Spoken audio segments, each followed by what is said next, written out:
The only evidence that we got is we were able to steal or otherwise obtain a piece of the fuel that powers the saucers.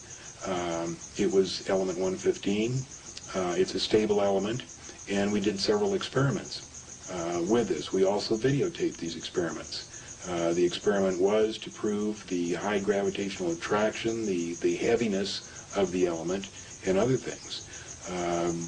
We proved it to ourselves. Unfortunately, whoever is in charge of the cover-up stole it back.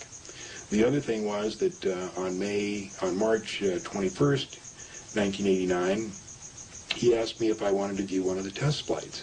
This was on a Tuesday, and I said, well, sure, but how are we going to see one? And he said, there's going to be a test flight tomorrow night just at sunset. And I know a place where we can sneak in, still be on public land, and watch it.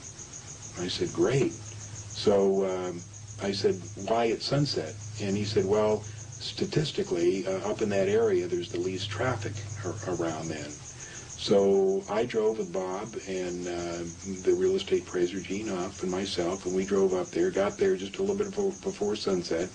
I took my Celestron telescope, we took a video camera, got out of the car, and within maybe 10 or 15 minutes, this disc comes up from behind the mountains and starts doing all these fantastic maneuvers.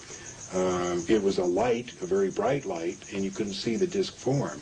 But I had my Celestron scope with me, which is 8 inches, extremely powerful, and after a few minutes I was able to get it right in the finder of the Celestron telescope, and I saw for myself it was a disc. There was no question in my mind, and I just watched it go down behind the mountains.